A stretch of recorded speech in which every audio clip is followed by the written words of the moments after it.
వర్ధిల్లాలి వికలాంగ హక్కుల పోరాట సమితి బిహెచ్పిఎస్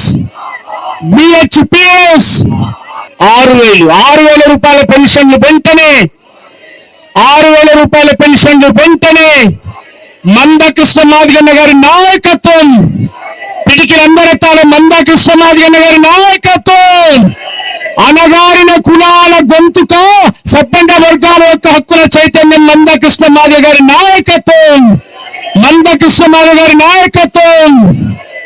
థ్యాంక్ యూ అన్న, వందనాలు మీ అందరికి. చేయూత పెన్షన్ ఎన్ని వర్గాలకైతే వర్తిస్తుందో వారికి 4,000 పెన్షన్ అమలు చేస్తామన్న హామీని సంవత్సరం అవుతున్నా అమలు చేయనందుకు నిరసనగా ఇంకా వికలాంగుల మొత్తం చేయూతదారుల పెన్షన్దారుల సమస్యల పరిష్కారానికి ఇచ్చిన ఏ హామీ అమలు కానందుకు నిరసనగా ఈరోజు విహెచ్పిఎస్ ఆధ్వర్యంలో ఎంఆర్పిఎస్ ఎంఎస్పి అన్ని అనుబంధ విభాగాల అండదండలతో ఇందిరా పార్క్ వద్ద జరుగుతున్న మహాధర్నా కార్యక్రమానికి అధ్యక్షత వహించిన తమ్ముడు విహెచ్పిఎస్ తెలంగాణ రాష్ట్ర శాఖ అధ్యక్షులు తమ్ముడు జంగయ్య గారికి, విహెచ్పిఎస్ కోర్ కమిటీ చైర్మన్ తమ్ముడు Gopal, VHPS core committee co chairman Rambabu, VHPS జాతీయ అధ్యక్షురాలు సోదరి సుజాత, అదే సమయంలో తమ్ముడు core committee member Satyanarayana, VHPS మహిళా విభాగం అధ్యక్షురాలు సోదరి మంగమ్మ, మన ఉద్యమానికి తమ కళా రూపాల ద్వారా, తమ పాటల ద్వారా ఉత్సాహాన్ని, చైతన్యాన్ని, పోరాట స్ఫూర్తి నింపడానికి వచ్చిన నా తమ్ముడు ప్రజా వాగ్గేయకారుడు నా తమ్ముడు సోమన్న, 30 ఏళ్ల పోరాటానికి కళారూపానికి చిరునామాగా మారిన నా తమ్ముడు అశోక్, ఈ మహాధర్నా కార్యక్రమానికి మీకు ఎన్నో ఇబ్బందులు ఎదురవుతున్నా, శారీరకంగా ఆర్థికంగా ఎన్నో ఇబ్బందులు ఎదురైనా కూడా మన పెన్షన్ పెంచుకోవడానికి ఇంతకంటే మార్గం లేదని చెప్పి భావించుకొని ఇక్కడికి వచ్చిన నా వికలాంగుల మరియు చేయూత పెన్షన్దారులకు సంబంధించిన నా సోదరులందరికీ, వీరిని ముందుకు నడిపించడానికి ప్రధాన పాత్ర పోషించిన ఎంఆర్పిఎస్ ఎంఎస్పి అనుబంధ విభాగాల ప్రధాన నాయకత్వానికి, అదే సమయంలో 2 గంటల వరకే పర్మిషన్ ఉన్న నా వికలాంగుల చేయూత పెన్షన్దారుల మీద ఉండబడే సానుభూతితో కొంత సమయం అదనంగా అయినా కూడా కొంత సహకరిస్తున్న నా పోలీస్ యంత్రాంగ పెద్దలందరికీ, అధికారులకి, నా పాత్రికేయ ఎలక్ట్రానిక్ మిత్రులారా, లంచ్ టైం కంటే ముందు నుంచి మొదలై లంచ్ టైం దాటిపోయినా కూడా వీరి మీద అభిమానంతో, వీరి మీద సానుభూతితో సహకరించడానికి ఇక్కడ గంటల తరబడి ఈ సమావేశ వివరాలను సమాజం దృష్టికి తీసుకోవడానికి ఇక్కడ ఉన్న నా పాత్రికేయ ఎలక్ట్రానిక్ మిత్రులందరికీ, ప్రతి ఒక్కరికి ముందుగా నా హృదయపూర్వక ధన్యవాదాలు తెలుస్తున్నాను.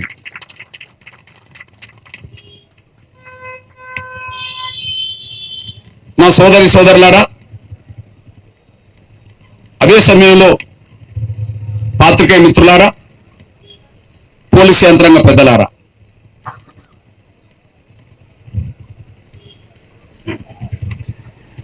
వికలాంగులకు 6,000 పెంచుతామన్న హామీ ఏదైతున్నదో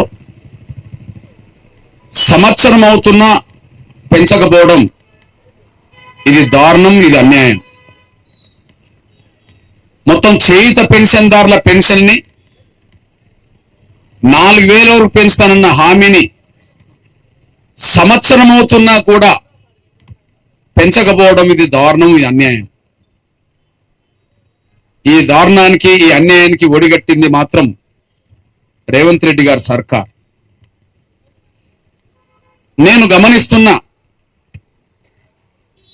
తెలంగాణ రాష్ట్ర వ్యాప్తంగా వివిధ కార్యక్రమాలతో తిరుగుతుంటే ఎక్కడికి వెళ్ళినా నా వికలాంగుల సోదరి సోదరులు, అన్నా ఏందన్నా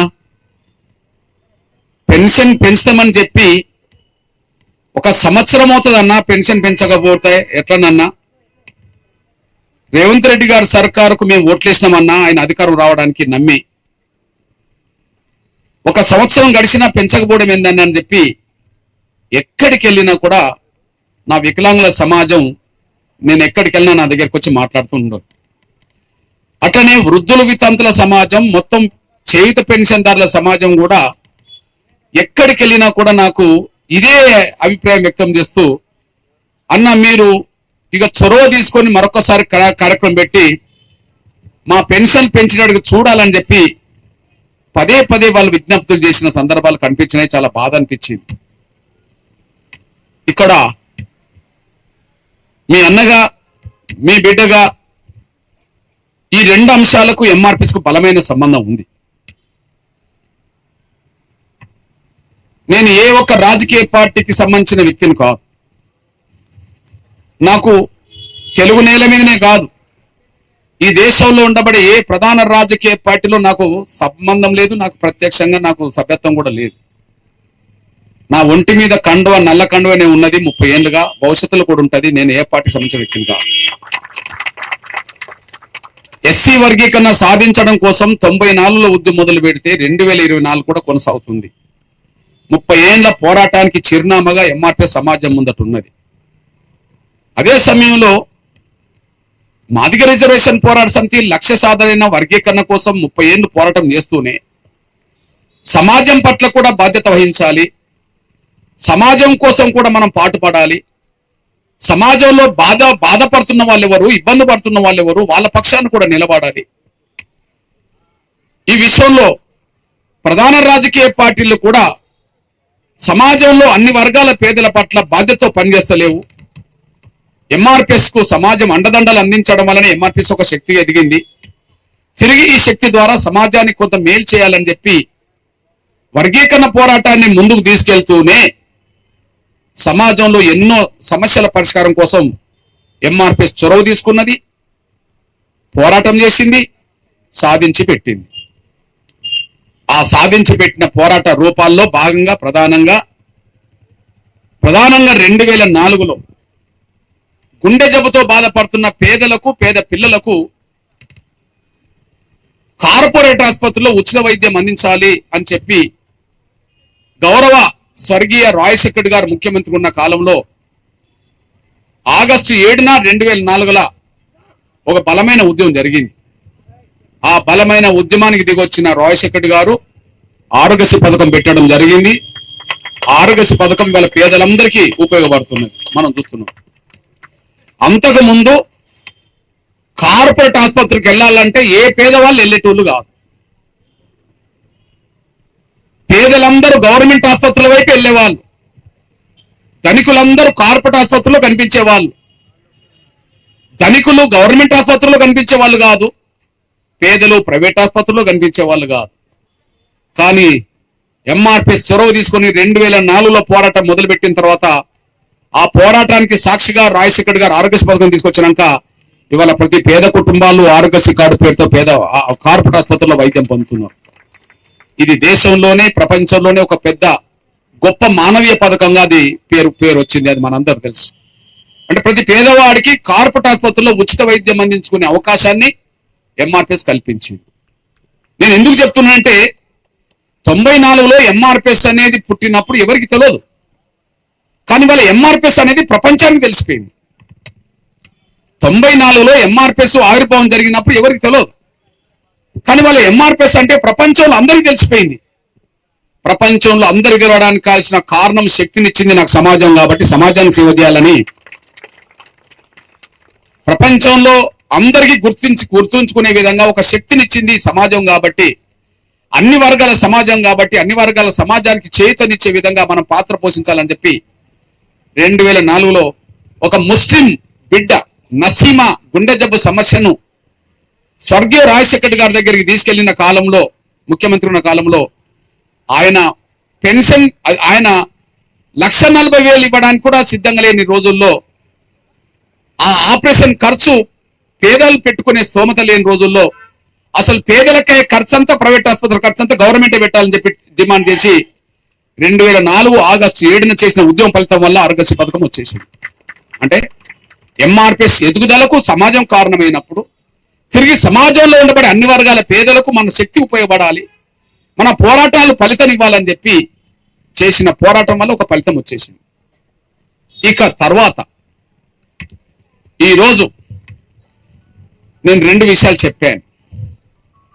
వికలాంగుల సమాజం గత కొన్ని నెలలుగా నేను ఏ పేరుతో ఏ మీటింగ్లకు వెళ్ళినా నా దగ్గరకు వచ్చి, అన్నా మన పెన్షన్ ఇంతవరకు రేవంత్ రెడ్డి గారు పెంచట్లేదు కదా, ఇది అన్యాయం కదా అన్న, మొన్నటి ఎన్నికల్లో మేము కూడా ఓట్లేసినామన్నా రేవంత్ రెడ్డి గారికి, కాంగ్రెస్ కి, మరి మాకు పెన్షన్ పెంచకపోతే ఎట్లా అన్నా అని చెప్పి ఆవేదన వ్యక్తం చేయడం జరిగింది. నాకు తెలిసి పెన్షన్ రేవంత్ రెడ్డి గారి సర్కారు పెంచకపోతే పెన్షన్దారులు, నా వికలాంగుల సమాజం ఎక్కడికి వెళ్ళి ఫిర్యాదు చేయాలా? ప్రతిపక్షాల దగ్గరికి వెళ్ళాలి, ఇతర పక్షాల దగ్గరికి వెళ్ళాలి, వామపక్షాల దగ్గరికి వెళ్ళాలి. ఇగో గవర్నమెంట్ హామీ ఇచ్చి ఇంతవరకు అమలు చేయలేదు, మీరు ప్రతిపక్షంలో ఉన్న వాళ్ళందరూ కలిసి మాట్లాడాలని చెప్పి వాళ్ళు పోరాటం అడగాలి. కానీ నా వికలాంగుల సమాజం వాళ్ళ దగ్గరికి వెళ్ళలేదు, కానీ ఎప్పుడు ఎంఆర్పిఎస్నే అంటుపెట్టుకొని ఉంటారు. మీరెందుకు అడుగుతలేదు? కారణం ఏంది అన్నప్పుడు, రెండో విషయం, నేను ఎక్కడికి వెళ్ళినా ఈ మధ్య కాలంలో నా వృద్ధుల వితంతుల సమాజం, నేను ఎక్కడికి వెళ్ళినా నా వృద్ధుల పాత్రికేయ ఎలక్ట్రానిక్ మీడియా మిత్రులారా కొద్దిగా విశ్లేషణ చేస్తా, దాన్ని రేపు సమాజం దృష్టికి తీసుకెళ్లడానికి ప్రయత్నం చేయండి. నేను ఏ రాజకీయ పార్టీ నాయకుడిని కాదు, నాకు ఏ పార్టీతో సంబంధం లేదు, నా నల్లకంటూ ఎన్నాడు మారలేదు. జాతి పట్ల ఒకవైపు వర్గీకరణ పోరాటం, సమాజం పట్ల అన్ని వర్గాలకు మేలు చేసే కార్యక్రమాలు తప్ప ఇంకే పని మీద నేను దృష్టి పెట్టలేదు అనేసి మీ అందరూ తెలుసు. అందుకనే ప్రభుత్వాలు న్యాయం చేయకపోతే ప్రతిపక్షాల దగ్గరికి వెళ్లాల్సిన సమాజం ఎంఆర్పిఎస్ దగ్గరికి వస్తున్నదంటేనే సమాజం ఎంఆర్పిఎస్ పట్ల ఎంత గౌరవంతో ఉన్నదో, నమ్మకంతో ఉన్నదో అదొక సాక్ష్యంగా నిలబడ్డాయి. ఇప్పుడు మీ అన్నగా ఒక విషయం గుర్తు చేస్తున్నాను నేను. అవును, వికలాంగుల సమాజమే ఎందుకు ఎంఆర్పిఎస్ మీదనే నమ్మకం పెట్టుకున్నది? ఎందుకు ఇక్కడ సంవత్సరమైన ప్రతిపక్ష పార్టీలు మీకోసం ఒక ధర్నా చేయవచ్చు కదా? పెన్షన్ పెంచకపోతే ప్రతిపక్ష పార్టీలు ఇక్కడ ధర్నాలు చేయవచ్చు కదా, పోరాటాలు చేయవచ్చు కదా, శాసనసభలో గట్టిగా మాట్లాడవచ్చు కదా. ఈ సంవత్సరం కాలంలో శాసనసభ సమావేశాలు జరగలేదా? ఈ సంవత్సర కాలంలో శాసన మండలి సమావేశాలు జరగలేదా? ఈ సంవత్సర కాలంలో ప్రతిపక్షాలు ఏ అంశం మీద మాట్లాడతలేవా? అన్ని విషయాలు మాట్లాడుతాండ్రు, అసెంబ్లీలో బయట చాలా విషయాల్లో రోడ్డెక్కినట్టు చెప్తుండ్రు. కానీ నా వికలాంగుల వృద్ధుల వితంతుల సమాజం కోసం మాత్రం మాట్లాడతలేరు, రోడ్డెక్కలేదు. ఇది విషయం మనం గమనించాలి. మరి ఎంఆర్పిఎస్ మీదనే వికలాంగుల సమాజం ఎందుకు నమ్మకం పెట్టుకున్నది? ఎంఆర్పిఎస్ మీదే వృద్ధుల వితంతుల సమాజం ఎందుకు నమ్మకం పెట్టుకున్నది? ఎంఆర్పిఎస్ మళ్ళీ ఎందుకు చొరవ తీసుకోవాల్సి వచ్చిందంటే, ఎంఆర్పిఎస్ కు వికలాంగుల సమాజానికి ఉన్నంత అనుబంధం ఇంకా వేరే సంఘానికి, వేరే పార్టీకి లేదు. నా వికలాంగుల సమాజంతో ఎంఆర్పిఎస్ కు ఉన్నంత అనుబంధం, నా వికలాంగుల సమాజంతో ఎంఆర్పిఎస్ కు ఉన్నంత అనుబంధం వేరే ప్రధాన రాజకీయ పార్టీకి ఎవరికి లేదు, ఏ సంఘానికి లేదు. ఎందుకంటే ఈ అనుబంధం ఈనాటిది కాదు, ఈ అనుబంధం ఈనాటిది కాదు. మీ అన్నగా ఒక విషయం గుర్తు చేస్తున్నా, ఈ అనుబంధం సరిగ్గా 17 ఏళ్ల క్రితం మొదలైంది. వికలాంగులకు ఎంఆర్పిఎస్ మధ్య అనుబంధం 17 సంవత్సరాల క్రితం మొదలైంది. ఆ 17 సంవత్సరాల క్రితం మొదలైన అనుబంధం నేటికి కూడా కొనసాగుతుంది. ఎగ్జాంపుల్, ఇవాళ ఏం దినము? వికలాంగుల పోరాట దినంగా ప్రతి నవంబర్ 26 జరుపుకుంటాము. వికలాంగుల పోరాట దినంగా ప్రతి సంవత్సరం నవంబర్ 26 జరుపుకుంటాము. ఎందుకు నవంబర్ 26 పోరాట దినోత్సవం జరుపుకుంటాం అనే విషయం అర్థం చేసుకోండి. 17 ఏళ్ళుగా ఎందుకు కొనసాగుతుంది అనే విషయం కూడా అర్థం చేసుకోండి. వికలాంగుల పోరాట సమితి ఏర్పడక ముందు, వికలాంగుల పోరాట సమితి 17 ఏళ్ల క్రితం ఏర్పడక ముందు నేను విశాఖపట్నంలో ఒక మీటింగ్ లో పాల్గొన్నప్పుడు కొంతమంది నా వికలాంగుల సమాజం నా దగ్గరకు వచ్చి, ఇప్పుడు మాట్లాడిన రమేష్ ఏదైతే తమ్ముడు ఉన్నాడో ఆ తమ్ముడు విశాఖపట్నం తమ్ముడే, నా దగ్గరికి గిట్లనే ఒక మీటింగ్, ఎంఆర్పిఎస్ మీటింగ్, వర్గీకరణ మీటింగ్ జరుగుతున్నప్పుడు, అన్నా నువ్వు గుండె జబ్బుతో బాధపడుతున్న పేదల కోసం కొట్లాడితే ఆరోగ్యశ్రీ పథకం వచ్చింది కదా, మా కాళ్ళు లేని, చేతులు లేని, కళ్ళు లేని వాళ్ళ సమస్యల మీద మీరు మాట్లాడవచ్చు కదా అని అన్నారు. ఓకే, ఈ వేదిక మీద నుండి మీతో మాట్లాడితే సరిపోతుందా, మీ దగ్గరకు వచ్చి మీ సమస్యలు వినాలా అన్నా. లేదు లేదు, వేదిక మీద కాకుండా మా దగ్గరికి రా అని చెప్పేశారు. నేను వస్తా, మీరు వెళ్ళండి అని చెప్పాను. అర్ధరాత్రి 2 గంటలకు అక్కడికి వెళ్ళాను. అది సదనం. ఏ సదనం అది? ప్రియదర్శిని సదనం, విశాఖపట్నంలో. అర్ధరాత్రి 2 గంటల నుంచి 4 గంటల వరకు నేను వాళ్ళ దగ్గర ఉన్నా. దాదాపు అన్ని విషయాలు నాతో మాట్లాడిండ్రు. వాళ్ళు అన్నది ఏంటంటే, అన్నా మాకు పెన్షన్ 200 ఇస్తున్నారు, కాళ్ళు లేని, చేతులు లేని, కళ్ళు లేని మా వికలాంగ సమాజం కుటుంబానికి భారమైనట్టుగా ఉంటుంటది. మేము కుటుంబానికి భారం కావడం వల్ల మా కుటుంబంలో ఏ సమస్య వచ్చినా మా మీద కొంత ఇడుచుకుపడుతుంటారు.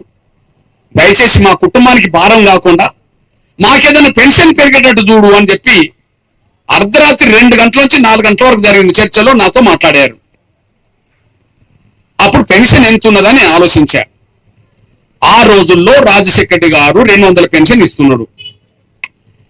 మరి ఎంత పెన్షన్ పెరిగితే బాగుంటుందని చెప్పి నేను వాళ్ళతో డిస్కస్ చేశా. వాళ్ళు అన్నది ఏంటంటే, అన్నా మేము సొంతంగా జీవించడం కాదు, మాకు ఇంకోటి చేయూత కావాలి కాబట్టి ఈ 200 పెన్షన్ ఒక 1500 రూపాయలు పెంచితే బాగుంటుంది అని చెప్పేశారు. నిజంగా పెరగడానికి అవకాశం ఉన్నదా అని చెప్పి నేను ఆలోచించా. నిజంగా గట్టిగా పోరాటం చేస్తే తప్ప పెన్షన్ లో అంత పెరుగుదల అయ్యే అవకాశం లేదని నేను గమనించా. మళ్ళీ చెప్తాను వినండి, గట్టిగా పోరాటం చేస్తే తప్ప పెన్షన్ పెంచే అవకాశం లేదనే విషయం నేను ఆనాడు గమనించా. ఎట్లా గమనించా? దానికి కారణం ఏంటంటే, ఈ అంశం ఎప్పుడు ముందుకు వచ్చింది? ఆగస్టు 28 కంటే ముందుకు వచ్చింది. ఆగస్టు 28 కంటే ముందుకు వచ్చినప్పుడు పెన్షన్ అంతా స్టడీ చేశాం. అప్పుడు 200 పెన్షన్ అది.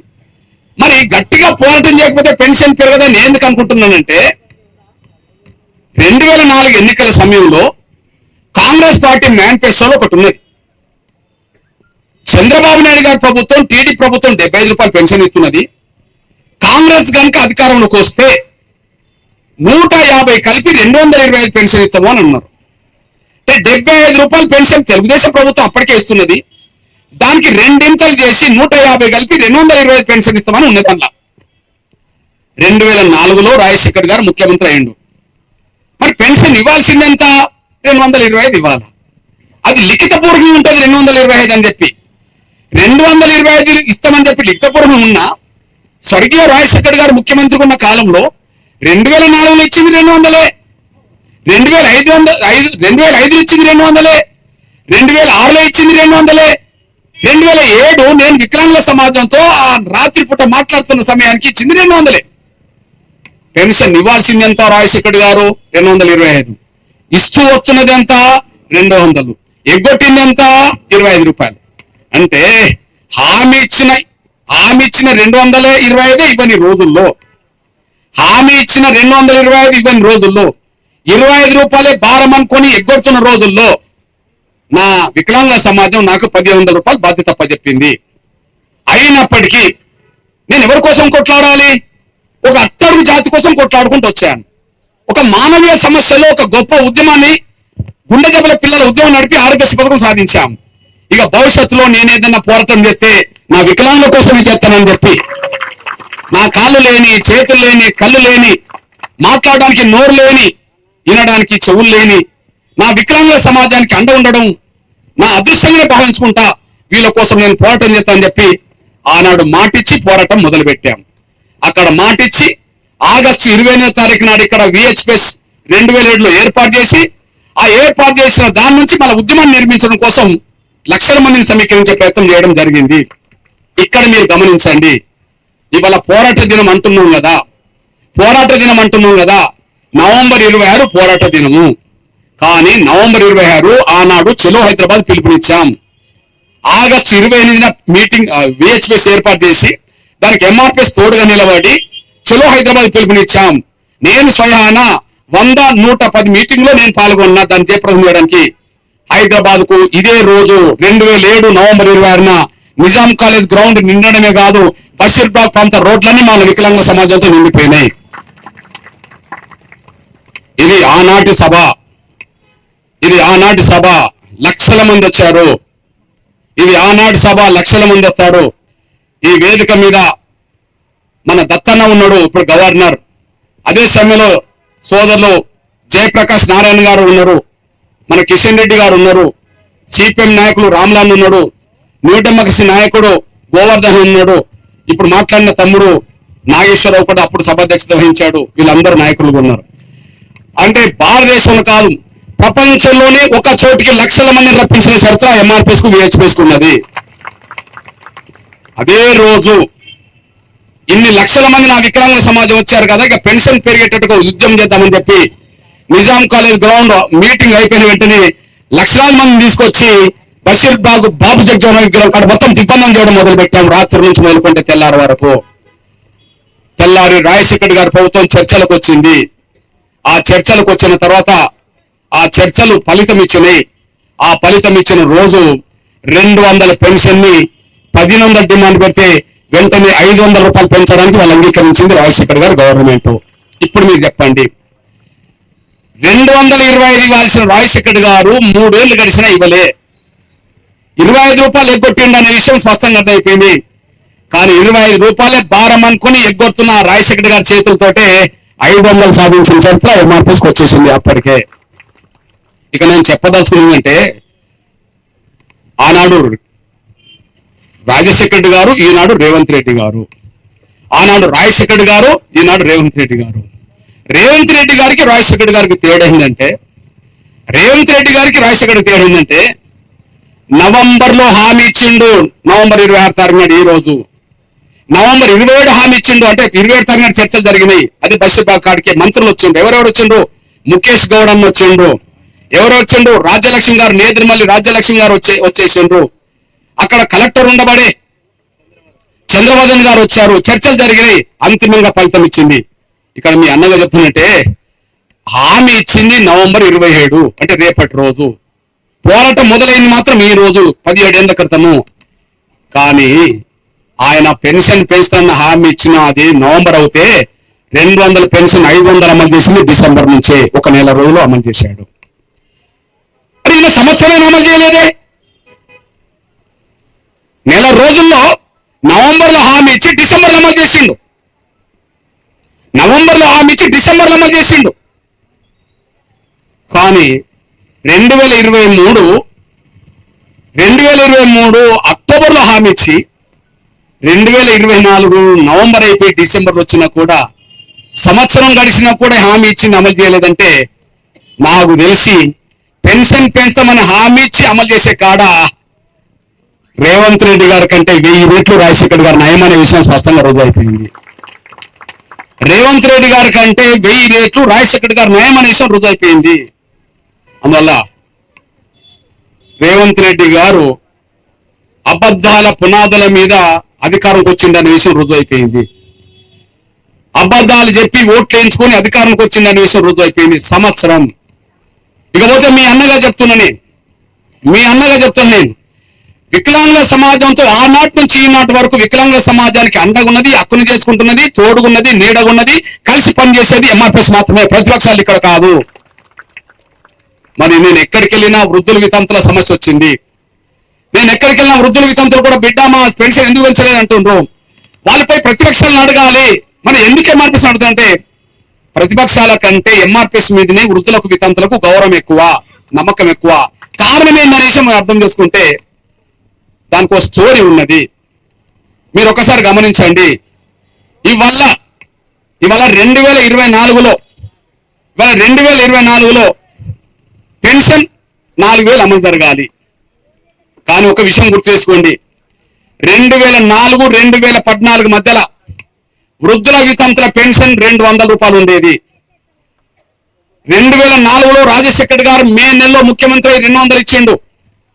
స్వర్గీయ రాజశేఖర్ గారు చనిపోయినాక రోషే గారు 200 ఇచ్చిండు.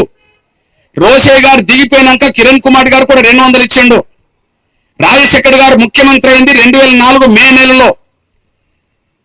అదే సమయంలో ఎవరైతే కిరణ్ కుమార్ గారు ముఖ్యమంత్రిగా దిగిపోయింది 2004 మే వరకు ఉన్నాడు. 10 ఏళ్ళు గడిచింది, పెన్షన్లు మాత్రం రూపాయి పెరుగుదల కాలే.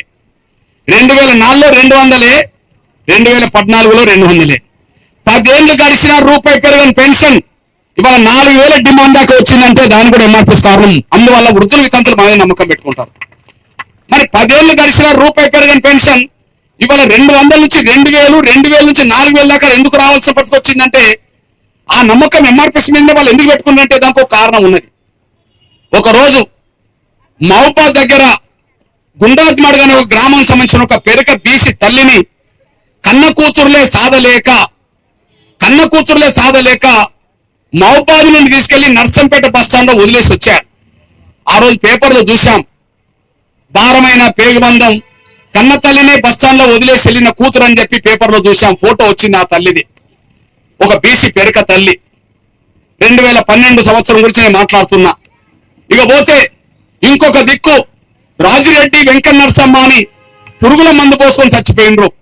80 సంవత్సరాల వయసులో రాజిరెడ్డి, 70 సంవత్సరాల వయసులో వెంకట నరసమ్మ పురుగుల మందు పోసుకొని చనిపోయినరు.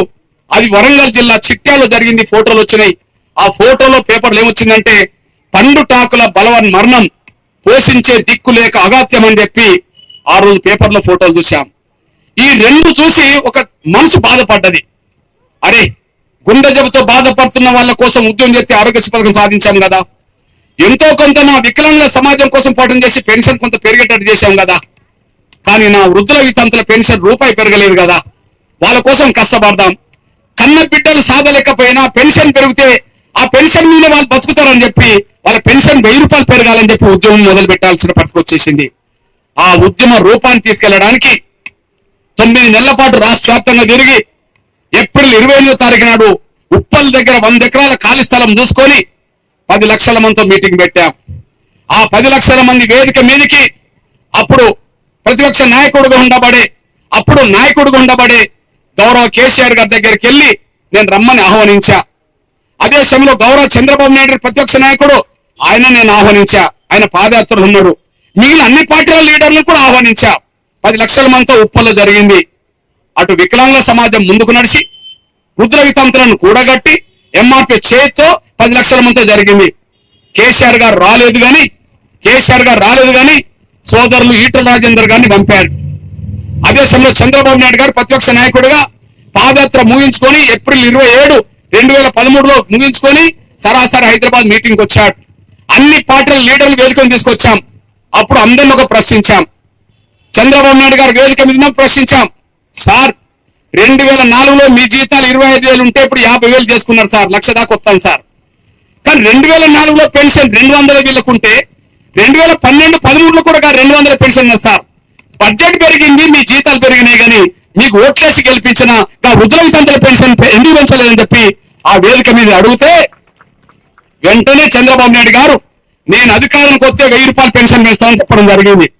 వెంటనే మా కేసీఆర్ గారు కూడా 1000 రూపాయలు పెన్షన్ పెంచేటట్టుగా మేము కూడా ముందుకు వస్తామని చెప్పి మాకు హామీ ఇవ్వడం జరిగిందని చెప్పి మన ఈటల రాజేందర్ గారు చెప్పారు. కిషన్ రెడ్డి గారు 1000 రూపాయల గురించి మాట్లాడాడు. మన కాంగ్రెస్ వాళ్ళు మాట్లాడారు, అందరూ మాట్లాడారు. ఇక్కడ మీకు చెప్పదలుచుకున్న ఒక విషయం ఉన్నది. హామీ ఇచ్చింది 2013లో సరిగ్గా ఎన్నికలకు ముందు హామీని అమలు చేసే సమయానికి 2 ప్రభుత్వాలు ఏర్పడ్డాయి. ఉమ్మడి ఆంధ్రప్రదేశ్ లో సభ జరిగింది, కానీ తర్వాత 2 తెలుగు రాష్ట్రాలు ఏర్పడ్డాయి.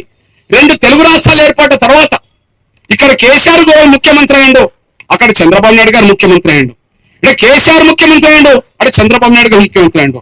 ఆ వేదిక డిమాండ్ ఎంత? 1,500 రూపాయలు. ఇక్కడ కూడా చంద్రబాబు నాయుడు గారు వచ్చాడు. ఇదే ఇంద్ర పార్క్ ధర్నా కూడా చంద్రబాబు నాయుడు గారు వచ్చాడు. ఆనాడు పెన్షన్ 1,000 రూపాయల డిమాండ్ వికలాంగులది, 1000 రూపాయల డిమాండ్ నా వృద్ధుల వితంతులది. ఈ సభా వేదిక మీద ఒప్పించి ముందుకెళ్తున్న దశలో 2 ప్రభుత్వాలు ఏర్పడ్డాయి. ఇక్కడ తెలంగాణలో కేసీఆర్ గారి ప్రభుత్వం, అక్కడ చంద్రబాబు ప్రభుత్వం ఏర్పడ్డది. ఇక్కడ జూన్ 2న ఏర్పడ్డ ఈ ప్రభుత్వం వెంటనే అమలు చేయలే. జూన్ 2న ఏర్పడ్డ కేసీఆర్ ప్రభుత్వం వెంటనే అమలు చేయలే. అమలు చేయకపోతే వెంటనే ఉద్యమం చేశాము. అది జూలై నెల నుంచి వెంటనే అమలుకు వచ్చింది. అంటే ఒక నెల రోజుల్లోనే అమలుకు వచ్చేసింది. జూన్లో పెంచకపోతే జూలైలో పెంచేటట్టుగా పోవడం చేశాం. అక్కడ చంద్రబాబు నాయుడు గారు జూన్లో అధికారంకి వచ్చిండు, జూన్ 8న అధికారంకి వచ్చిండు. ఇక్కడ 2వ తారీఖు నాడు కేసీఆర్ అధికారంకి వచ్చిండు, అక్కడ చంద్రబాబు నాయుడు 8న అధికారంకి వచ్చిండు. జూన్ 8 తారీఖు నుంచే పెన్షన్ ఎక్కడ అమలు జరగడం మొదలైపోయింది. అంటే సంవత్సరం గడువు పట్టలేదే, 2 నెలల గడువు తీసుకోలేదే, 4 నెలల గడువు తీసుకోలేదే, 5 నెలల గడువు తీసుకోలేదే. జూన్లో కేసీఆర్ అధికారంకి వచ్చిండు, జూలైలో అమలు చేసిండు పెన్షన్. వికలాంగులకు 1500 రూపాయలు, వృద్ధుల వితంతులకు 1000 రూపాయలు. ఓకే, అక్కడ చంద్రబాబు నాయుడు గారు ఏం చేసిండు? పెన్షన్ వికలాంగులకు 1000 అమలు చేసిండు, వృద్ధుల వితంతులకు 1000 రూపాయలు అమలు చేసిండు. అక్కడ అదే నెల నుంచి అమలు చేసిండు, ఒక నెల తర్వాత ఈయన అమలు చేసిండు. సంవత్సరం పట్టలేదే, ఎప్పుడు సంవత్సరం పట్టలేదే. ఇప్పుడు మళ్ళీ గుర్తు చేస్తున్నాను నేను, వృద్ధులు వితంతులు వికలాంగుల పెన్షన్ ని మళ్ళీ ఎన్నికల సమయానికి అన్ని పార్టీల ముందుకు తీసుకెళ్దాం. అప్పుడు వృద్ధుల వితంతుల పెన్షన్ ఎంత కావాలన్నాం? 2000 కావాలన్నాం. 1000 2000 కావాలన్నాం. వికలాంగుల పెన్షన్ 1500 3000 కావాలన్నాం. ఇప్పుడు మీ అన్నగా చెప్తున్నా, మరి 3000 కావాలన్న పెన్షన్ ని 2018లో మన తెలంగాణ గవర్నమెంట్ కేసీఆర్ వస్తే, 2018లో కేసీఆర్ గవర్నమెంట్ వస్తే, గవర్నమెంట్ వచ్చిన నెల రోజుల నుంచే పెన్షన్ అమలు జరిగింది కదా 3000. ఇక్కడ గవర్నమెంట్ వచ్చిన నెల రోజుల నుంచే, అదే నెల నుంచి ఇక్కడ పెన్షన్ అమలు చేశాడు కదా. అంటే ఇక్కడ కేసీఆర్ గారు 2 సార్లు ఇచ్చిన మాట నిలబెట్టుకున్నాడు కదా. వృద్ధుల విషయంలో నిలబెట్టుకున్నాడు కదా, వికలాంగుల విషయం నిలబెట్టుకున్నాడు కదా, వికలాంగుల విషయం నిలబెట్టుకున్నాడు కదా, అందరి విషయం నిలబెట్టుకున్నాడు కదా. పోనీ ఇక్కడ కేసీఆర్ 2వ నెల రోజులు ఇచ్చాడు, అక్కడ చంద్రబాబు నాయుడు గారు ఓడిపోయి జగన్మోహన్ రెడ్డి గారు వచ్చారు. మరి జగన్మోహన్ రెడ్డి గారు అక్కడ గెలిచి 3000 రూపాయలు అక్కడ అదే నెల నుంచి ఇచ్చింది కదా. వికలాంగుల పెన్షన్ 3000 అక్కడ ఇచ్చింది కదా, వృద్ధుల వితంతుల పెన్షన్ 2000 అక్కడ ఇచ్చింది కదా. అంటే హామీని అమలు చేసుకోవడానికి సంవత్సరం తీసుకున్నారు ఎక్కడన్నా? హామీని అమలు చేసుకొని సంవత్సరం తీసుకున్నారా ఎక్కడన్నా? పోనీ ఇప్పుడు 2023 మీరు ఇక్కడ అధికారంకి వచ్చారు, 2023లో ఇక్కడ ఎన్నికలు జరిగినాయి, 2024లో అక్కడ అసెంబ్లీ ఎన్నికలు జరిగినాయి. ఇప్పుడు ఈ దశ మనం మాట్లాడుకుందాం. మీరు చంద్రబాబు నాయుడు గారి దగ్గర కొంతకాలం శిష్యరికం చేశారు, మీరు కొంతకాలం చంద్రబాబు నాయుడు గారు శిష్యరికం చేశారు. మీరు తెలుగుదేశంలో ఉన్నారు. చంద్రబాబు నాయుడు గారు మళ్ళా మొన్న ముఖ్యమంత్రి అయింది 2024లో, మొన్న అయిండు. నువ్వు 2023లో అయినావు. 2023లో అయినప్పుడు నీ హామీ ఏంటిది? 2023 అయినప్పుడు హామీ ఏంటిది? మొత్తం చరిత్ర అంతా ఉన్నది కదా. వికలాంగుల పెన్షన్ 6000 పెన్షన్ హామీ ఇచ్చినప్పుడు, వృద్ధుల వితంతుల పెన్షన్ హామీ ఇచ్చినప్పుడు, మేనిఫెస్టో పెట్టినప్పుడు ఏం చెప్పారు మీరు? తెలంగాణలో బడ్జెట్ ఎక్కువ ఉన్నది కాబట్టి మా హామీలు అమలు చేస్తాము, మా రాహుల్ గాంధీ గారు ఏం చెప్పినా మేము అదే అమలు చేస్తాం, ఖచ్చితంగా వికలాంగుల పెన్షన్ 6000 అమలు చేస్తాం, వృద్ధుల వితంతుల పెన్షన్ చేయుత పెన్షన్ 4000 అమలు చేస్తాం. ఇగో ఒక మీటింగ్ లో మాట్లాడుతూ, ఈ నెల మీరు తీసుకుంటున్నది ఎంత? 2000 కదా, ఇగో వచ్చే నెల నుంచి మీకు 4000 అమలు జరుగుతాయని చెప్పి ఆయన చెప్పిన ఉపన్యాసం ఉన్నది కదా. వికలాంగులకు 3000 కాదు 4000 కేసీఆర్ ఇచ్చిండు కదా. మళ్ళా దాన్ని 6000 చేస్తామన్నది, ఒక నెలలో మీకు 6000 అమలు చేస్తామని రేవంత్ రెడ్డి గారే కదా. ఇక్కడ మీ అన్నగా చెప్తున్నాను, 2023 డిసెంబర్లో అధికారంలోకి వచ్చాడు. మరి హామీ ఇచ్చింది ఎప్పుడు? ఒక 2 నెలల ముందు హామీ ఇచ్చిండు. అంటే సెప్టెంబర్లో అక్టోబర్లో హామీ ఇచ్చిండు. అక్టోబర్లో హామీ ఇచ్చి అధికారంకి వచ్చింది డిసెంబర్లో. మరి డిసెంబర్లో హామీ ఇచ్చి డిసెంబర్ నుంచి అమలు జరగాలి కదా. మీరు గొప్పలు చెప్పుకుంటున్నారు కదా, ఇగో మేము అధికారంకి వచ్చిన ఈ రోజే బస్సు ఫ్రీ చేశాం మహిళలకు అని చెప్పుకుంటారు కదా. అరే మహిళలకు మేము బస్సు ఫ్రీ చేశాము, ప్రయాణం ఫ్రీ చేశామని మొదటి రోజు నుండి అంటున్నాం. మీరు మన సంవత్సరం పాటు వికలాంగులకు పెన్షన్ ఎందుకు పెంచలేదు? వృద్ధుల వితంతుల పెన్షన్ ఎందుకు పెంచలేదు? ఇక్కడ మీ దృష్టికి తీసుకొస్తున్నాను.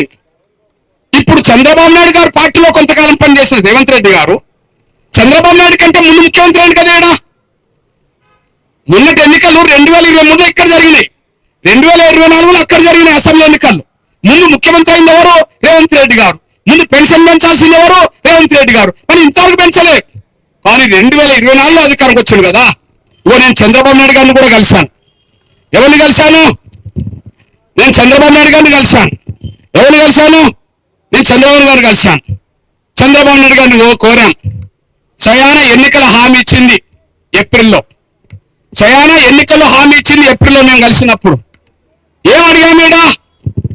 ఏం అడిగాం? సార్ మీరు ఆనాడు పెన్షన్ పెంచుతున్న సమయంలో పెన్షన్ పెంచారు, మీ మీద వికలాంగుల సమాజానికి గౌరవం ఉన్నది, దయచేసి మేము 3 రకాల పెన్షన్ గురించి మాట్లాడుతున్నాం సార్ అన్నాను. ఏం కృష్ణ చెప్పు అన్నాడు. 100 మంది వికలాంగుల సమాజం ముందు ఆయన గంట టైం ఇచ్చి మాతో మాట్లాడిండు. మేము చెప్పిన డిమాండ్ ఏంటిది?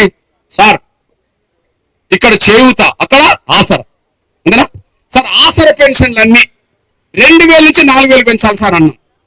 కృష్ణ ఇక్కడ బడ్జెట్ లేదు కదా, అంత పెరుగుతుందా అని అన్నాడు. సార్ మీరు ఇచ్చేది ముసలోళ్ళకి సార్, వాళ్ళకి పెంచకపోతే ఎవరికి పెంచాలి అన్నాను. అదే సమయంలో వికలాంగుల పెన్షన్ ఎంత పెంచితే బాగుంటుంది అన్నాడు. సార్ 6000 పెంచాలి సార్ అని నేనన్నా. 5000 ఇద్దాంలే అని ఆయన అన్నాడు. లేదు సార్, కాళ్ళు లేని చేతులు లేని వాళ్ళ కోసం ఇస్తే వాళ్ళ ఆశీర్వాదం మీకే ఉంటుంది సార్ అని చెప్పేశాం. ఓకే కృష్ణ అన్నాడు. ఇప్పుడు కండరాల క్షీణత ఉన్నది, వాళ్ళ తమ్ముడు ఇక్కడ ఉన్నాడు కదా, చాలా ఘోరమైన పరిస్థితి వాళ్ళది. కండరాల క్షీణతకు సంబంధించిన తమ్ముడు ఇక్కడ ఉన్నారు కదా, వాళ్ళ ఘోరమైన పరిస్థితి. వాళ్ళకి ఇంకోటి చేయిత లేకపోతే ఇప్పుడు ఏమన్నాడు, నా తల్లి ఇప్పుడు 70 సంవత్సరాల వయసు, నా తల్లి నాకు సేవ చేస్తున్నది, నా తల్లి ఏదైనా నవ్వుతే నా బతికేం కావాలి, కనీసం మాకు ఎవరినైనా ఒకరిని చేతనిచ్చే విధంగా కూడా పెట్టాలని చెప్పి ఇప్పుడు తమ్ముడు ఏదైతే అన్నాడో, ఇదే ఆవేదన చంద్రబాబు గారితో మాట్లాడాడు.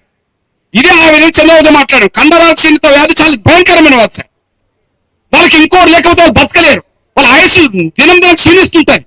ఇట్లాంటి పరిస్థితుల్లో చంద్రబాబు నాయుడు గారు పెద్ద మనసు చేసుకొని కృష్ణ మరి వాళ్ళకి ఎంత పెంచితే బాగుంటుందంటే, అప్పుడు నేను అన్నా, సార్ అందరికి వికలాంగులకు 5000 6000 ఇవ్వండి కానీ కండరాల క్షీణత ఉన్న వాళ్ళకు మాత్రం 15000 సార్ అని చెప్పి డిమాండ్ చేశారు. మా డిమాండ్ పత్రం ఉన్నాయి. అప్పుడు చంద్రబాబు నాయుడు గారు పెద్ద మనసు చేసుకొని ఖచ్చితంగా జీవో తీసిండు. కండరాల క్షీణత ఉన్న ప్రతి ఒక్కరికి 1500 రూపాయలు పెన్షన్ ఇస్తామని చెప్పి జీవో తీసేశాడు. ఇప్పుడు మీ అన్నగా చెప్తున్నది ఏంటంటే, చంద్రబాబు నాయుడు గారి దగ్గర శిష్యరకం చేసిన రేవంత్ రెడ్డి గారు మీ గురువుని చూసుకొని నేర్చుకో, మీ గురువుని తీసుకొని నేర్చుకో. ఎందుకు నేను ఈ మాట మాట్లాడుతున్నంటే, ఆయన ఏప్రిల్లో మాకు హామీ ఇచ్చిండు.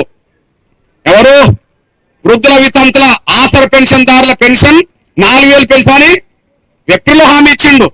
వికలాంగుల మొత్తం పెన్షన్ 6000 పెంచుతామని ఏప్రిల్లో హామీ ఇచ్చిండు. కండరాల క్షీణతకు సంబంధించిన నా సోదరులకు పెన్షన్ పెంచుతామని ఏప్రిల్లో హామీ ఇచ్చిండు. మరి చంద్రబాబు నాయుడు అధికారంకి వచ్చింది ఎప్పుడు? జూన్లో అధికారంకి వచ్చాడు. మరి జూన్లో అధికారంకి వస్తే ఆ పెంచుతామన్న పెన్షన్ జూన్ నుంచి అమలు చేయాలి. ఆ పెంచుతామన్న పెన్షన్ జూన్ నుంచి అమలు చేయాలి, లేదా ఒక నెల లేట్ గా అమలు చేయాలి.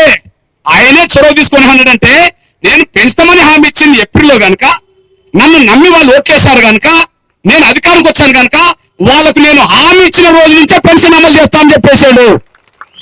ఏ రోజు హామీ ఇచ్చిండో ఏప్రిల్ నెలలో ఆ రోజు నుంచే వర్తింపజేస్తానని చెప్పి అధికారంకి వచ్చిన జూన్ నెలలో 3 నెలల పెన్షన్ పంపిణీ చేశాడు. అతను స్వయాన ఆయనపై పెన్షన్ పంపిణీ చేశాడు. ఏప్రిల్ నెల పెన్షన్ పెంచింది, మే నెల పెన్షన్ పెంచింది, జూన్ లో ఇచ్చేది ఈ 3 నెలలు కలిపి ఇచ్చుకుంటూ వచ్చింది. ఆయన స్వయాన ఆయనపై ఇచ్చిండు. గ్రామాల్లో అధికారులను, మంత్రులను, ఎమ్మెల్యేలు, ఆ ఉద్యోగస్తులందరినీ దాని మీద పెట్టి ఆయన అమలు చేశాడు. ఏప్రిల్లో హామీ ఇచ్చిన చంద్రబాబు నాయుడు గారు పెన్షన్ పెంచేది ఏప్రిల్ నుంచే వర్తింపజేసిండు, జూన్ లో అధికారం వచ్చింది. కానీ సెప్టెంబర్లో, అక్టోబర్లో హామీ ఇచ్చిన రేవంత్ రెడ్డి గారు డిసెంబర్లో అధికారంకి వచ్చి మళ్ళా డిసెంబర్ వచ్చిన 1 ఇయర్ పెన్షన్ పెంచకపోతే నిజంగా పెన్షన్దారులందరినీ మోసం చేసింది రేవంత్ రెడ్డి గారు అనేసి స్పష్టంగా రుజువు అవుతుంది కదా. నేను మళ్ళీ చెప్తున్నా, ఈ 17 ఏళ్ల విహెచ్పిఎస్ వృద్ధుల వితంతులన్న అనుబంధంలో చెప్తున్నా, నేను 4 సర్కారులను చూశా. రాజశేఖర్ గారు సర్కార్ పెంచడానికి కోసం యుద్ధం చేసినాం, పెంచమని హామీ ఇచ్చిండు, 4 రోజులు అమలు చేశాడు. కేసీఆర్ గారు జూన్లో అధికారంకి వచ్చిండు, 2014లో జూలైలో అమలు చేశాడు. అక్కడ చంద్రబాబు నాయుడు గారు జూన్లో అధికారంకి వచ్చిండు, జూన్లో పెన్షన్ పెంచింది, అమలు చేశాడు. మళ్ళీ ఇక్కడ రెండోసారి ముఖ్యమంత్రి అయినప్పుడు కేసీఆర్ గారు అధికారంకి వచ్చిన నెల నుంచి అమలు చేశాడు. అక్కడ మళ్ళీ జగన్ కూడా అధికారంకి వచ్చిన తర్వాత అమలు చేశాడు. ఇప్పుడు చంద్రబాబు నాయుడు గారు అధికారంకి వచ్చేదానికంటే ముందు నుంచి కూడా అమలు చేస్తున్నాడు. కానీ ఒక రేవంత్ రెడ్డి గారు మాత్రమే సంవత్సరాల పాపం మోసం చేసిండు. ఇది చాలా అన్యాయం, ఇది దగ్గ. ఎవరిని మోసం చేసినట్టు? ఈ డబ్బులు ఏమైనాయి? నా సోదరులారా, ఈ డబ్బులు ఎంత? ఇప్పుడు నెల నెలకు చేయుత పెన్షన్ దారాకి ఇస్తున్న బడ్జెట్ ఎంత ఉన్నది? 1000 కోట్లు ఉన్నది. నెలకు పెన్షన్ దారాకి ఇచ్చే బడ్జెట్ ఎంత? 1000 ఉన్నది. మరి ఎగ్గొడుతున్నది ఎంత? ఇంకో 1000 కోట్ల రూపాయలు. అంటే ఇప్పుడు ఇది నవంబర్ నెల పెన్షన్ ఇచ్చిండ్రు అనుకోండి, పాత పెన్షన్ ఇచ్చింది అనుకోండి 1000 కోట్లు వస్తుంది. పెరిగిన పెన్షన్ ఇచ్చేదనుకోండి ఇంకొక 1000 కోట్లు ఇవ్వాల్సి వస్తుంది. అంటే ఇప్పుడు 12 నెలలుగా ఎగ్గొట్టింది ఎన్ని కోట్లు? 12,000 కోట్లు ఎగ్గొట్టింది. 12 నెలలుగా 12,000 కోట్ల రూపాయల పెన్షన్దారుల పెన్షన్ ఎగ్గొట్టిండు. నేను ఒక పెద్ద మనిషి దగ్గర పోయి కూర్చున్నా. నా వికలాంగుల ఆవేదన చూసినాక, నా వృద్ధుల వితంతుల ఆవేదన చూసినాక దీని పరిష్కార మార్గం ఏందని చెప్పి గవర్నమెంట్ కు దగ్గర ఉండబడే, రేవంత్ రెడ్డి గారికి దగ్గర ఉండబడే ఒక పెద్ద మనిషి దగ్గరికి, అంటే నేను చెప్తే ఆయన చెవుల పడాలని చెప్పి, నేను రోడెక్కక ముందు, ఉద్యోగం చేయక ముందు ఆయన చెవుల పడాలని చెప్పి నేను ఒక పెద్ద మనిషిని కలిసా. అన్నా దాదాపు 10 నెలలు గడిచిపోయిందన్నా, చంద్రబాబు నాయుడు గారు అక్కడ అమలు చేస్తున్నాడన్నా, ఇక్కడ 1 year గడిచిన దగ్గరకు వచ్చినప్పుడు అమలు చేస్తాడన్నా, దయచేసి చెప్పండి అన్నా అంటే ఆయన ఏమన్నాడంటే, కృష్ణ డబ్బులు ఎక్కడ ఉన్నాయి అన్నాడు. అంటే డబ్బులు ఎక్కడున్నాయంటే డబ్బులు లేకనే మీరు హామీ ఇచ్చిందా నేను అన్నా. లేదు, హామీ ఇచ్చింది నిజమే కానీ వీళ్ళకి ఇచ్చే డబ్బు రైతు రుణమాఫీ కోసం వెళ్తున్నాయని అన్నాడు. అర్థమైందా? వీళ్ళకి ఇచ్చే డబ్బు రైతు రుణమాఫీ కింద అటు మలిచిండు అని చెప్పేసి జరిగింది. నేను అన్నా రైతులంటే ఎవరే అన్న, నేను వ్యవసాయదారులు అంటున్నాను. అంటే భూమి లేని వాళ్ళ భూమి ఉన్నోళ్ళ అన్నాడు. ఆ భూమి ఉన్న వాళ్ళనే రైతులు అంటారు, భూమి లేని వాళ్ళని కూలీలు అంటారు అన్నాడు. అంటే మీరు భూమి ఉన్న రైతుల కోసం కదా మీరు డబ్బులు ఇచ్చేది. నేను అంటున్నా, నాకు రైతు రుణమాఫీ చేయొద్దని నేను అనను కానీ, నేను ఒక విషయం చెప్పాను. అన్నా, రైతులు 2 ఎకరాలలో 3 ఎకరాల్లో 10 ఎకరాలలో వాళ్ళకి సరైన సమయంలో వాళ్ళకు నీళ్లు ఉండి పంటలు పండితే ఆ పంటలు పండడం ద్వారా వచ్చే ఆదాయం ఉంటదన్న. ఆదాయం కుటుంబానికి కేటాయించుకుంటారా, సమాజానికి ఇస్తారా అన్న. వాళ్ళు రైతులు పంటలు పండించుకుంటారు, సరైన సమయంలో నీళ్లు కరెంటు అన్ని ఉండి, ఉండితే పంటలు పండితే అనుకుంటే ఆ పంటలు పండిన రైతు ఆదాయం వస్తే కుటుంబానికా సమాజానికా అన్న. నేను కుటుంబానికే కదా అన్నాడు. మరి ఆదాయం వస్తే కుటుంబానికి వర్తింపజేస్తే వాళ్లకు, మరి నష్టం వస్తే సమాజం ఎందుకు బాధ్యత తీసుకోవాలా? నష్టం వస్తే సమాజానికి నష్టం తీసుకొస్తే ఆదాయం వస్తే వాళ్ళకి అంటున్నాం కదా, మరి వాళ్ళు అప్పులు చేస్తే సమాజం ఎందుకు కట్టాలి? అది నేను ఒక మాట అన్నా. ఒకవేళ అంత పెద్ద మనసు ప్రభుత్వాన్ని ఏలేటోళ్ళు కూడా రైతు వర్గాల నుండి వచ్చిన వాళ్ళే కనుక, రైతు భూస్వామ్య వర్గం నుండి వచ్చిన వాళ్ళే కనుక, ఆ పెద్ద మనసు ఉండి మీరు బడ్జెట్ ఎక్కడి నుండి కేటాయించడం మంచిదే కానీ, మీరు భూములు ఉన్న రైతులు అప్పులు తీర్చడానికి ఎవరి డబ్బు ఇచ్చిండ్రన్నా? కళ్ళు లేని వాళ్ళ డబ్బా అన్న, కాలు లేని వాళ్ళ డబ్బా అన్న, చేతులు లేని వాళ్ళ డబ్బా అన్న, నోరు లేని వాళ్ళ డబ్బా అన్న, మాట వినడానికి లేదు చెవులు లేని వాళ్ళ డబ్బా అన్న, అదే సమయంలో ముసలి డబ్బా అన్న. ఈ వీళ్ళ డబ్బులు తీసి గావాలకి ఇస్తాను ఎంత న్యాయం అవుతుందని అని చెప్పి నేను గట్టిగా ఆయన అడగడం జరిగింది. ఎవరి డబ్బు ఎవరికి ఇచ్చింది? నిజమే, ఒక 10,000 కోట్ల రూపాయలు రైతు రుణమాఫీ కింద ఇచ్చిండు అనుకోండి, మరి ఇక్కడ 12,000 కోట్ల రూపాయలు వీళ్ళే కదా. రైతు రుణమాఫీ కింద 10,000 కోట్ల రూపాయలు ఇచ్చింది ఇప్పటికే అనుకోండి, ఆ డబ్బు ఎవరిదంటే గీవీలదే కదా. నెలకు 1,000 కోట్ల రూపాయలు ఇస్తే 12,000 కోట్ల రూపాయలు వీళ్ళకే రావాలి కదా. మరి వీళ్ళ డబ్బు ఎటుపోయినాయి అంటే వాళ్ళ కోసం పోయినాయని రుజువు అవుతుంది.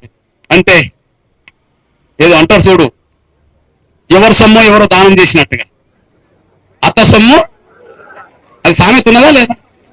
అత్త సొమ్ము, ఇప్పుడు అల్లుళ్ళు కూడా కొద్దిగా మంచి వాళ్ళు ఉన్నారు కానీ ఇట్లా దానం చేసే వాళ్ళు ఎవరు లేరు. కాలు లేని వాళ్ళ డబ్బు, చేతుల్లో డబ్బు, పెన్షన్దారుల డబ్బు వాళ్ళకి ఇవ్వడం అంటే ఎంత అన్యాయం. ఇది నేను చెప్పదలుచుకున్నాను. అంటే నేను నా వికలాంగుల సమాజంతో 17 ఏళ్ళ అనుబంధంలో చెప్తున్నా. రాజశేఖర్ గారి మీద యుద్ధం చేసినప్పుడు హామీ ఇచ్చిండు, నెలకి అమలు చేసిండు. కేసీఆర్ మీద యుద్ధం చేసినప్పుడు అమలు చేసిండు, నెలకి అమలు చేసిండు. చంద్రబాబు మీద యుద్ధం చేసినప్పుడు అసలు యుద్ధం లేకుండానే అమలు చేసిండు. జగన్మోహన్ రెడ్డి గారు ఒక 1 నెల రోజులు అమలు చేసిండు. ఇప్పుడు చంద్రబాబు నాయుడు అదే నెల నుంచి కాదు 2 నెలలు వెనక నుండి పోయి కూడా అమలు చేస్తున్నాడు. కానీ రేవంత్ రెడ్డి గారు మాత్రమే సంవత్సరం పాటు మోసం చేసిండు నా వికలాంగ సమాజం. నేను భావిస్తున్నా, నా వికలాంగ సమాజంలో, వృద్ధ వితంతుల సమాజంలో ఎంత అగ్రం రేవంత్ రెడ్డి గారు సర్కార్ ఉంటే ఇంటెలిజెన్స్ వాళ్ళ రాసుకోవాలి.